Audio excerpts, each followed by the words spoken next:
Hay algo ocurriendo dentro de ti ahora mismo que nunca te presentaron formalmente. No son tus pensamientos. Los pensamientos van y vienen.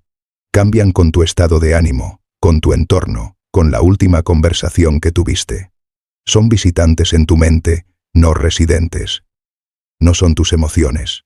Las emociones son respuestas. Suben y bajan en reacción a lo que ocurre a tu alrededor y dentro de ti. Son el clima, no el territorio. Ni siquiera es tu personalidad. Tu personalidad es un patrón, un hábito de ser que se desarrolló a lo largo de años de experiencia y condicionamiento. Puede cambiar. Ha cambiado. Cambiará de nuevo. Lo que señalo es algo debajo de todo eso. Algo que estaba operando antes de que tuvieras una personalidad de la que hablar, antes de que tus emociones tuvieran nombres, antes de que tus pensamientos tuvieran el vocabulario para describirse a sí mismos. Es lo más fundamental que hay en ti. Y casi nadie te ha dicho que existe. Aquí está lo curioso. Vivimos en una época de autoconocimiento sin precedentes. Nunca hubo más libros, más herramientas, más conversaciones sobre el mundo interior humano que ahora. Y sin embargo, la mayoría de las personas sigue siendo un profundo extraño para sí misma.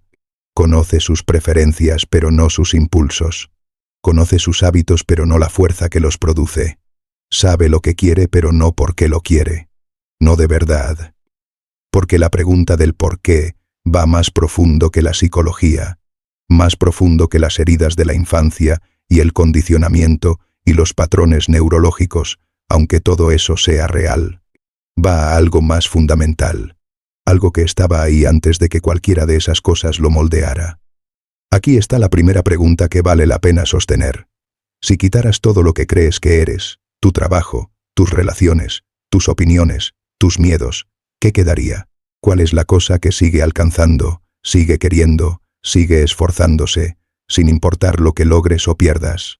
Baruch Spinoza, un filósofo tan peligroso que su propia gente lo expulsó y las instituciones más poderosas de su época prohibieron sus libros, pasó su vida estudiando esta fuerza. Le dio un nombre en latín que suena técnico pero describe algo tan íntimo, tan personal, tan ineludiblemente tuyo, que cuando lo entiendes de verdad, nunca vuelves a verte igual. Lo llamó el conatus. Y lo que dijo sobre él debería perturbarte de la manera más productiva posible. El conatus no es algo que tienes, es algo que eres. Esto es lo que te prometo. Cuando esta exploración termine, entenderás por qué deseas lo que deseas con una claridad que nunca antes tuviste. Entenderás por qué ciertas cosas te llenan de lo que Spinoza llama alegría y por qué otras producen lo que él llama tristeza. Entenderás por qué amas lo que amas y odias lo que odias. Y recibirás la comprensión exacta que Spinoza dice, transforma el conatus de una prisión en el camino hacia la libertad genuina. Pero primero necesitas entender al hombre que lo descubrió. Ámsterdam, 1632. Una ciudad de comerciantes, viajeros e ideas, llegando de cada rincón del mundo conocido. En esa ciudad, en el seno de una próspera familia de comerciantes judíos portugueses que habían huido de la Inquisición, nació un niño que eventualmente sería condenado por casi todas las instituciones importantes de su tiempo. Desde sus primeros años, Spinoza hizo lo que su comunidad más temía: preguntar. No preguntas corteses diseñadas para profundizar la fe dentro de límites aceptables. Preguntas reales, implacables. Preguntas que seguían la lógica hasta donde llevara sin importar dónde terminara. Leyó los textos sagrados en sus idiomas originales y encontró contradicciones que la interpretación convencional no podía resolver. Escuchó las respuestas que sus maestros daban y las encontró insatisfactorias no porque fuera rebelde por naturaleza, sino porque era honesto por constitución. Su comunidad lo intentó todo para silenciarlo. Persuasión, presión social. Según los registros históricos, incluso le ofrecieron una suma anual significativa simplemente para guardar sus dudas en privado. Para creer lo que necesitara creer en la intimidad de su mente pero mantener la apariencia pública de ortodoxia. Rechazó el dinero. A los 23 años fue excomulgado de la comunidad judía de Ámsterdam con una severidad extraordinaria, incluso para los estándares de la época. El lenguaje de la condena fue violento. Fue maldecido con cada maldición disponible en la tradición religiosa. Nadie podría hablarle, hacer negocios con él, ni acercarse a cierta distancia física de su presencia. Se mudó a una pequeña habitación. Aprendió a pulir lentes ópticos. Sobrevivió con muy poco. Necesitaba muy poco. Y en esa habitación, en esa soledad, sin nada que proteger y nadie que satisfacer, comenzó a pensar con una libertad que casi nadie en su época podía permitirse. Hay algo en la imagen de Spinoza en esa habitación que merece detenerse, porque es fácil romanticizarla desde la distancia del tiempo. Es fácil ver al filósofo solitario y heroico construyendo su sistema en el silencio noble del pensamiento puro. Pero la realidad era más dura, más cotidiana, más vulnerable. Era un hombre joven que había perdido todo lo que conocía, que respiraba polvo de vidrio todos los días mientras pulía lentes para sobrevivir, que sabía que sus ideas lo hacían objetivo de personas con el poder de hacerle la vida imposible, que no tenía ninguna garantía de que su trabajo llegara a alguien capaz de entenderlo. Y sin embargo escribía, pensaba, construía. ¿Por qué? No por ambición, no por búsqueda de reconocimiento, no por el deseo de ser recordado, aunque lo sería, más que casi ningún filósofo de su era. Lo hacía porque era lo que su conatus más fundamentalmente necesitaba, porque no podía no hacerlo, porque la alternativa, silenciar ese impulso hacia la comprensión y la verdad que era su esencia más profunda, habría sido una forma de muerte más real que cualquier cosa que sus perseguidores pudieran haberle hecho. Lo que descubrió en ese pensamiento no era principalmente sobre Dios, aunque Dios era central en su sistema. Lo que descubrió, en el sentido más profundo, era sobre esto: ¿qué significa realmente ser un ser humano impulsado por deseos que no elegiste y no puedes controlar completamente? Descubrió el conatus, y al descubrirlo, descubrió algo sobre ti. Déjame describir qué es el conatus, no a través de filosofía abstracta primero, sino a través del mundo que puedes ver ahora mismo. Mira un árbol, cualquier árbol. Un árbol no piensa en crecer. No decide extender sus raíces más profundo en la tierra en busca de agua.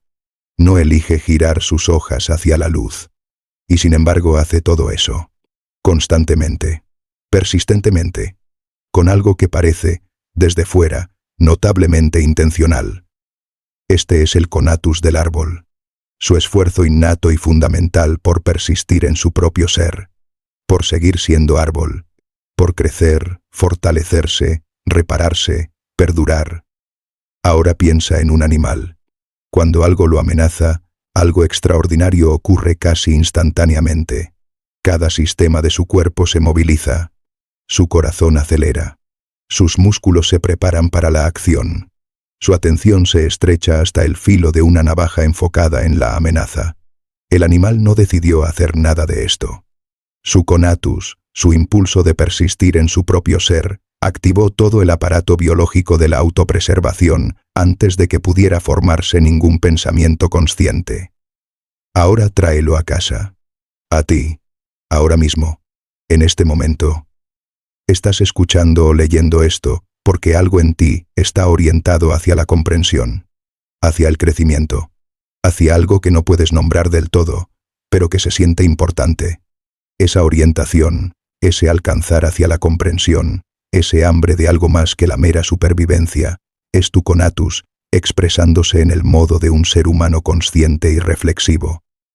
La proposición de Spinoza, formulada con la precisión que tomó prestada de la geometría, es esta: toda cosa, en la medida en que está en sí misma, se esfuerza por persistir en su propio ser. No algunas cosas, no la mayoría de las cosas, toda cosa. La roca resiste la erosión. El planeta mantiene su órbita. La célula inmune persigue al patógeno. La mente alcanza la comprensión. El corazón alcanza el amor. La voluntad alcanza la libertad. Todo ello es la misma fuerza, expresada en diferentes niveles de complejidad y conciencia. Pero Spinoza va más lejos.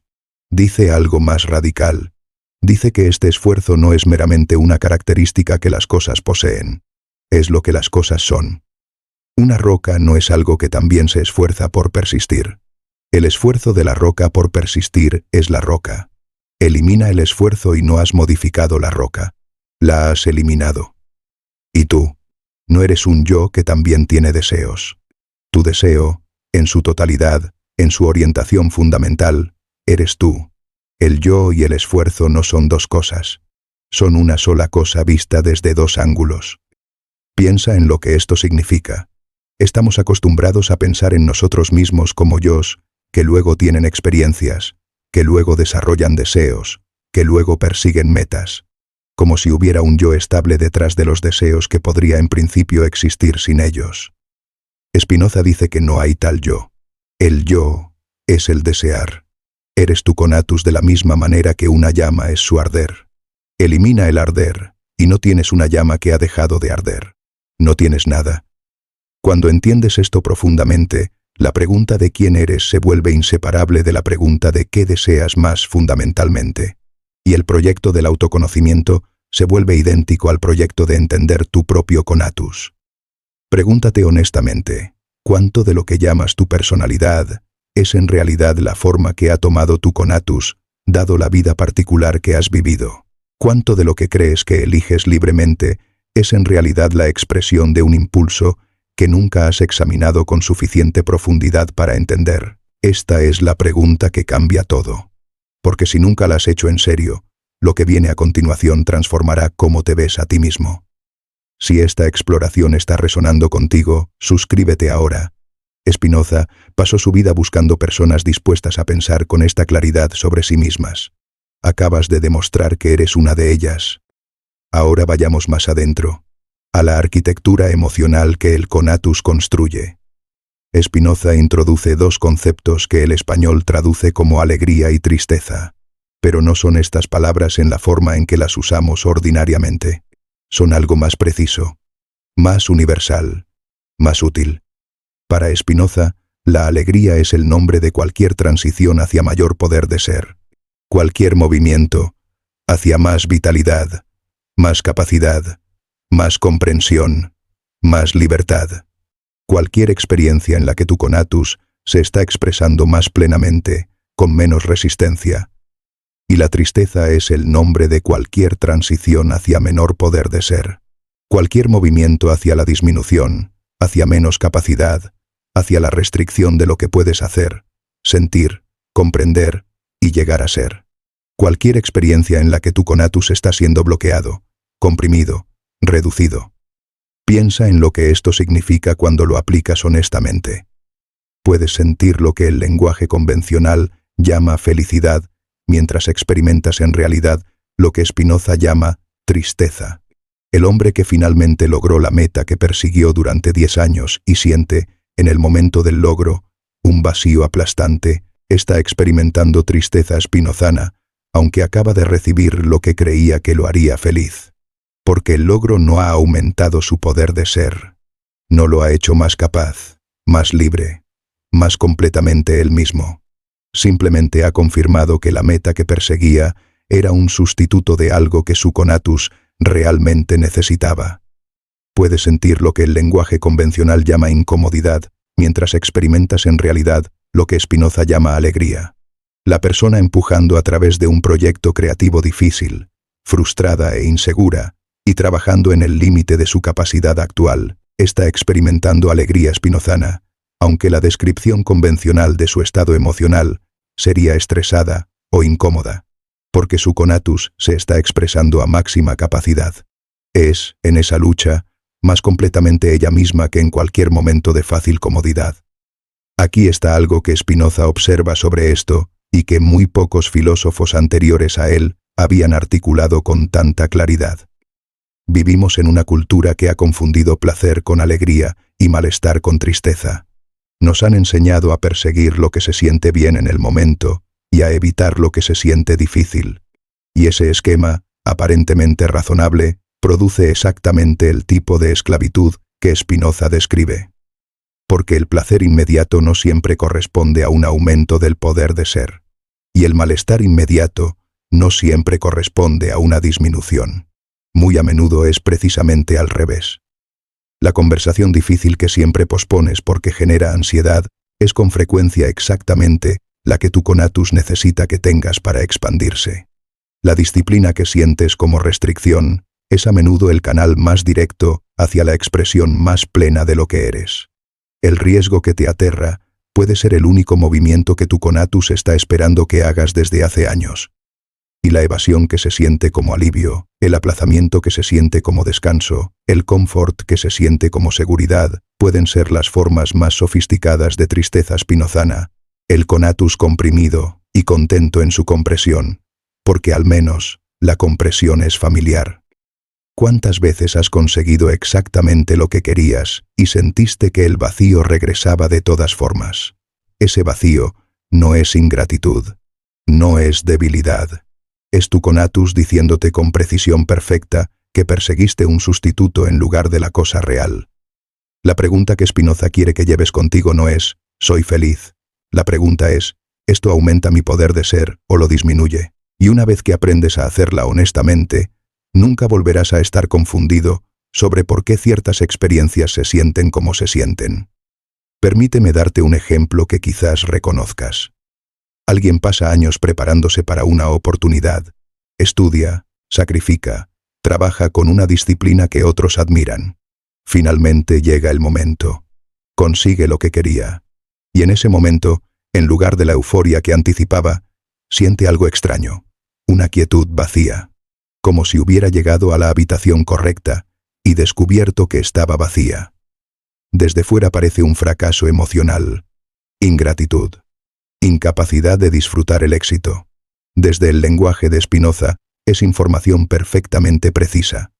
El objetivo que persiguió no era la cosa real que su conatus necesitaba. Era el canal que confundió con el destino. Y ahora que lo tiene, el conatus sigue hambriento porque nunca fue realmente alimentado. Esto ocurre constantemente, no porque seamos incapaces de ser felices, sino porque confundimos el canal con la fuente. Confundimos el símbolo con la necesidad real. Y el conatus, que es más honesto que nuestra mente consciente, no puede ser engañado por sustitutos por mucho tiempo. A partir de la alegría y la tristeza, Spinoza construye toda la arquitectura de la vida emocional humana. Muestra que lo que llamamos amor y odio son variaciones sobre la misma dinámica fundamental. El amor, dice Spinoza, es alegría acompañada de la idea de su causa externa. Amas lo que te hace más, lo que expande tu poder de ser, lo que permite que tu conatus se exprese más plenamente. Y lo amas no porque sea objetivamente amable en algún sentido abstracto. Lo amas por lo que te hace, por cómo afecta a tu conatus. Piensa en la persona que más has amado en tu vida. Quita las descripciones superficiales y haz la pregunta más profunda. ¿Qué te hacía estar con ella? Su presencia activaba partes de ti que permanecían dormidas de otro modo. Te hacía más curioso, más vivo, más capaz de sentir, más completamente tú mismo. Esa activación es tu conatus respondiendo. Esa expansión de tu ser es lo que Spinoza llama alegría. Y el amor que sentiste por esa persona fue alegría acompañada del conocimiento de que ella era su causa. Ahora piensa en lo inverso. Piensa en una relación que terminó no con una ruptura dramática, sino con una disminución lenta y casi imperceptible, donde con el tiempo te volviste más callado, más pequeño, menos seguro de tus propias percepciones, donde dejaste de perseguir ciertos intereses porque no eran valorados, donde empezaste a editarte antes de hablar, donde olvidaste, gradualmente y sin notarlo, lo que se sentía ser completamente tú mismo. Esa disminución es lo que Spinoza llama tristeza a nivel relacional. Y el final de esa relación, por doloroso que fuera, por mucho que se sintiera como una pérdida, fue tu conatus finalmente liberándose de algo que lo estaba comprimiendo. Por eso las personas describen a menudo abandonar tales relaciones no solo como doloroso, sino como volver a sí mismas. Porque eso es precisamente lo que estaba ocurriendo. Ahora el odio. Spinoza lo define como tristeza acompañada de la idea de su causa externa. Odias lo que te disminuye, lo que bloquea tu conatus, lo que comprime tu poder de ser. Y por eso, El odio es tan tenaz, tan difícil de soltar, porque mientras la cosa que odias continúe disminuyendo tu conatus, el odio contiene, de una manera extraña, información precisa. Es tu ser, registrando una amenaza genuina.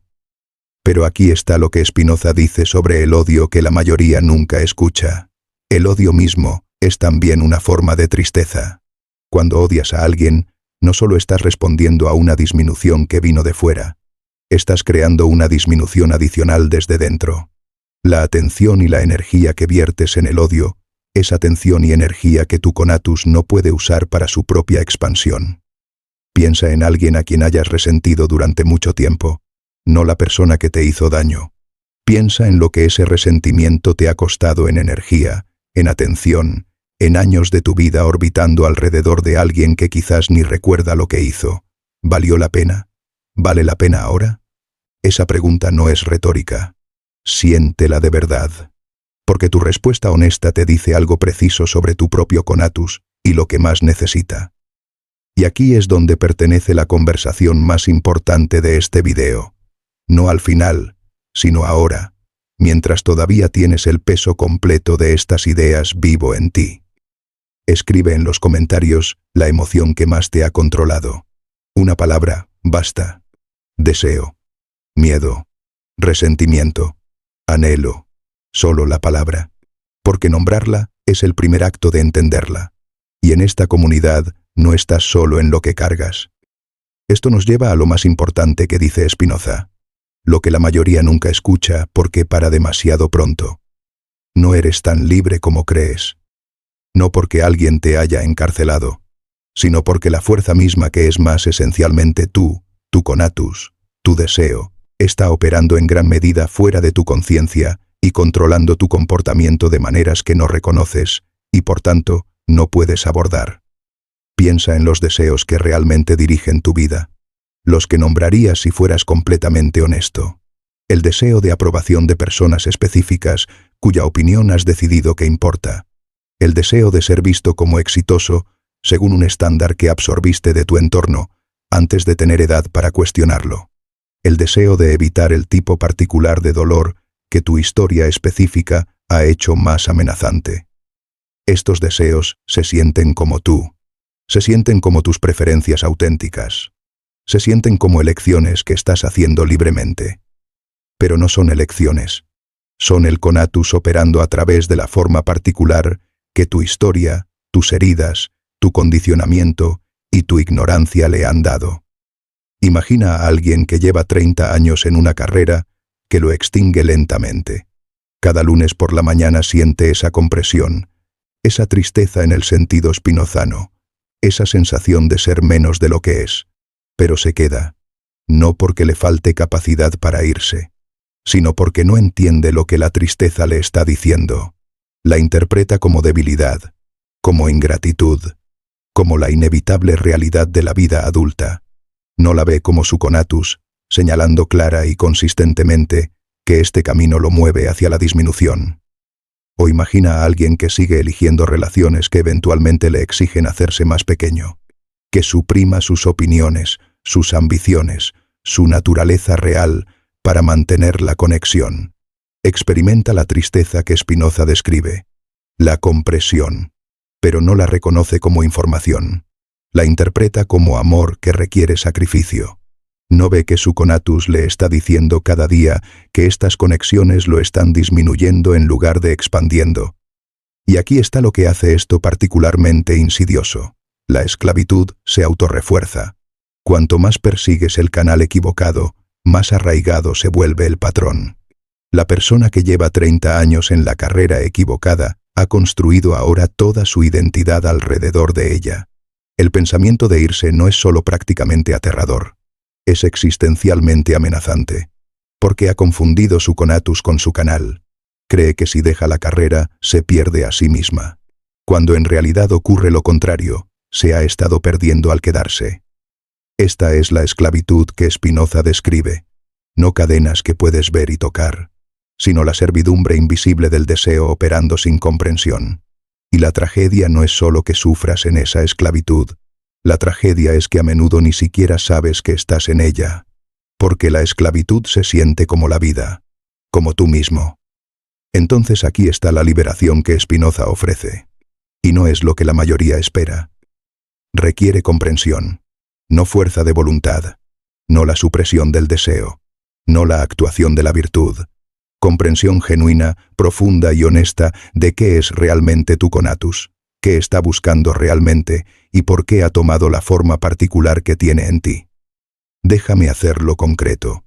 La práctica comienza con una sola pregunta aplicada a cualquier deseo que te esté controlando ahora mismo. ¿Qué está buscando realmente mi conatus a través de esto? No qué quiero, sino hacia qué está alcanzando el querer en su nivel más profundo. Cuando sientes el impulso de revisar el teléfono compulsivamente, pausa un momento antes de alcanzarlo y pregunta, ¿qué está buscando mi conatus ahora mismo? ¿Conexión? ¿Distracción de algo incómodo? ¿La validación de alguien cuya respuesta estás esperando? La respuesta no tiene que llevar a un gran cambio de vida inmediatamente, pero tiene que ser honesta. Y cada respuesta honesta construye algo que Spinoza considera la capacidad humana más alta, el conocimiento adecuado de tu propia naturaleza. Cuando entiendes que tu deseo de dinero es en realidad tu conatus buscando seguridad, puedes hacer una pregunta diferente y más precisa. ¿Qué me haría sentir genuinamente seguro? Y la respuesta podría ser dinero, o podría ser habilidades, o una relación diferente con la incertidumbre, o la comprensión de tu propia resiliencia.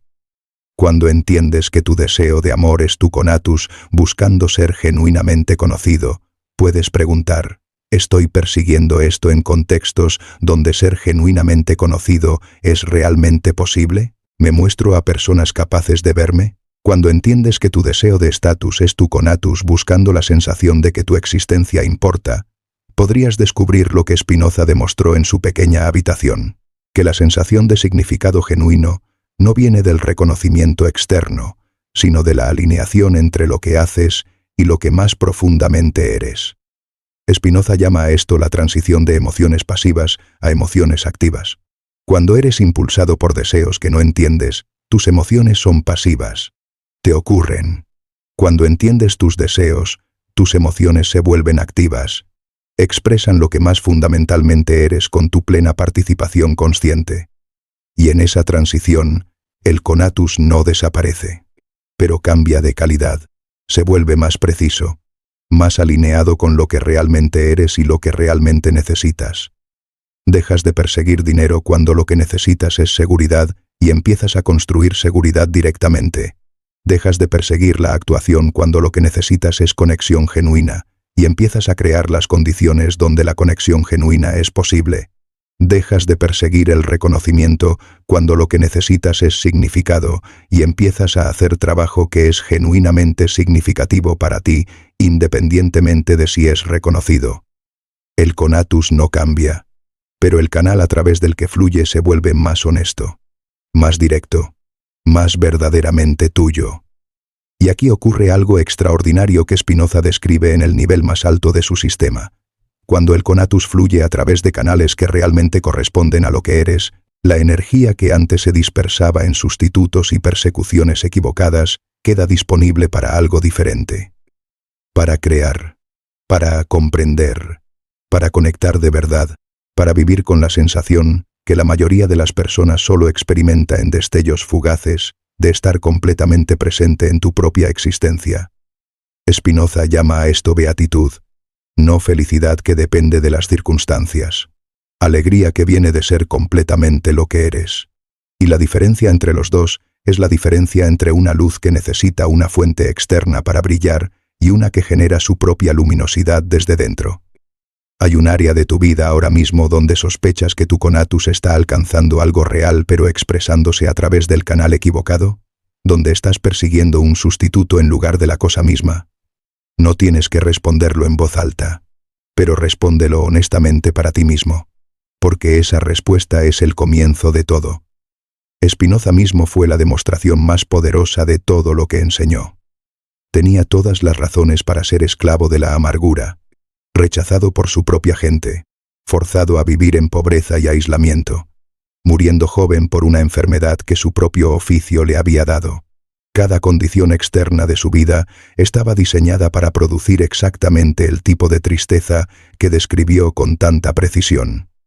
Y sin embargo, cada relato de su carácter describe a alguien de paz inusual, de una calma que parecía no tener explicación externa porque no la tenía, de un hombre que recibía visitantes de toda Europa, intelectuales y aristócratas que hacían largos viajes específicamente para hablar con él, y que se iban de esas conversaciones describiendo un encuentro con alguien que parecía existir en un nivel diferente de ecuanimidad al de cualquier persona que hubieran conocido. Porque entendió su propio conatus con una completitud inusual. Sabía lo que más fundamentalmente necesitaba. Necesitaba entender. Entendió. Necesitaba pensar libremente. Pensó libremente. Necesitaba seguir la verdad donde fuera que llevara sin importar lo que le costara. La siguió. Y crucialmente, había dejado de perseguir lo que su conatus no necesitaba realmente.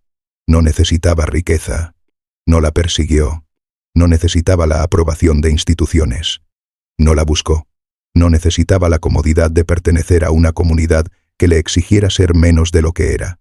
Había soltado esa necesidad cuando rechazó el dinero de la comunidad y aceptó la excomunión. Lo que quedó cuando todos los sustitutos cayeron fue esto: un hombre cuyo conatus se expresaba en plena alineación con lo que más, fundamentalmente, era. Una mente pensando a su plena capacidad. Una persona viviendo en completa honestidad con su propia naturaleza. Eso es lo que Spinoza llama beatitud. Eso es lo que significa libertad. No la libertad de hacer lo que quieras.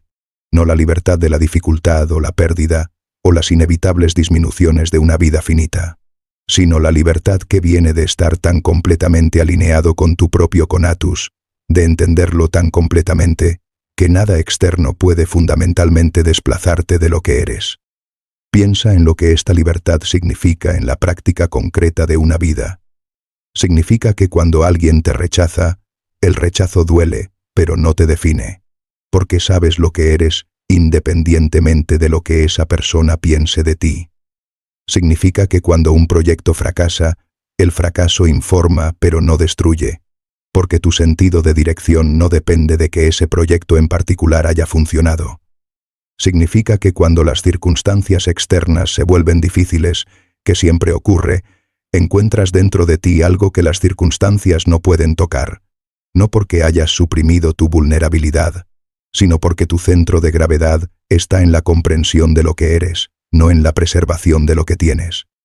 Esta es la libertad que Spinoza vivió, en una habitación pequeña, con muy poco, rodeado de personas que lo habían condenado, sabiendo que moriría pronto y que su trabajo quizás nunca sería reconocido en vida. Y libre, genuinamente, profundamente, irrevocablemente libre. El conatus de Baruch Spinoza encontró su expresión más auténtica en esa pequeña habitación, con herramientas de pulido y una mente extraordinaria, trabajando a su plena capacidad todos los días. Y en esa expresión, a pesar de todo lo que le fue arrebatado, fue más libre que la mayoría de las personas que tienen todo lo que siempre quisieron. Esa libertad está disponible para ti. No en la misma forma, no en la misma expresión. Tu conatus no es el suyo. Tu ser alcanza en sus propias direcciones particulares, pero el camino hacia la libertad es el mismo. Conoce lo que eres. Conoce lo que más fundamentalmente necesitas. Conoce hacia qué está alcanzando realmente tu conatus, debajo de todos los deseos superficiales y satisfacciones sustitutivas y anhelos condicionados. Y luego, deliberada y consistentemente, comienza a construir una vida que permita la expresión más plena posible de lo que realmente eres. Eso es lo que este canal es. Eso es para lo que sirven estas exploraciones. No información, transformación. El trabajo lento, difícil y extraordinariamente valioso de entenderte lo suficientemente claramente para finalmente vivir como lo que realmente eres. Y aquí está algo que Spinoza añadiría, si pudiera hablarte directamente ahora mismo. El autoconocimiento que describe no es un proyecto que completas, es una práctica que mantienes. No hay un momento en que llegues a la comprensión completa de tu propio conatus y puedas declarar la misión terminada. Hay momentos de mayor claridad y momentos de mayor confusión. Hay épocas en que los canales de tu conatus fluyen limpios y épocas en que vuelven a obstruirse con los patrones viejos y los miedos familiares. Esto no es un fracaso del sistema de Spinoza. Es precisamente lo que el sistema predice. Porque somos seres finitos, intentando entender nuestra propia naturaleza, infinitamente compleja. El proceso nunca termina. Pero cada paso en la dirección correcta acumula. Cada momento de comprensión genuina se asienta en capas más profundas. Cada vez que preguntas qué está buscando realmente tu conatus, en lugar de simplemente seguir su impulso a ciegas, te vuelves un poco más libre. Y esa libertad acumulada, esa comprensión que se va construyendo lentamente con el tiempo y la práctica honesta, es lo que Spinoza vivió en su habitación pequeña. No la llegó de golpe. La construyó, día a día, pregunta a pregunta, pensamiento a pensamiento. Y al final de su vida, con muy poco tiempo y muy poco cuerpo que le quedara, era la persona más libre que la mayoría de sus contemporáneos había conocido. Eso es lo que está disponible para ti, no como promesa fácil, como práctica real. Si conoces a alguien que está atrapado en deseos que no entiende, alguien corriendo hacia lo incorrecto sin saberlo, comparte este video con él. No porque nosotros lo digamos, sino porque Spinoza habría querido eso. Pasó toda su vida intentando llegar a personas capaces de pensar así. Ayúdanos a encontrarlas. Y antes de que te vayas, quiero dejarte con algo que llevar. No una idea, no un concepto, una declaración. Algo que escribir en los comentarios. Algo que decirte a ti mismo ahora mismo en voz alta si te atreves. El mantra que captura todo lo que Spinoza descubrió sobre el conatus, sobre el deseo, sobre quién eres realmente debajo de todos los sustitutos e ilusiones. No soy lo que tengo. Soy lo que persigo. Escríbelo. Reclámalo. Porque el momento en que lo dices honestamente, algo cambia. Tu conatus deja de ser una prisión y empieza a ser una brújula. No porque las palabras tengan poder mágico, sino porque nombrar algo con precisión es el primer acto de entenderlo. Y entenderlo, como Spinoza nos enseñó con su vida entera, es el único camino real hacia la libertad. La exploración continúa. En este canal vamos más profundo cada vez. El siguiente video te está esperando en pantalla ahora mismo, elegido específicamente para llevar todo lo que entendiste hoy un nivel más adentro. Spinoza no es un filósofo del pasado. Es un mapa para ahora mismo. Sigue siguiéndolo.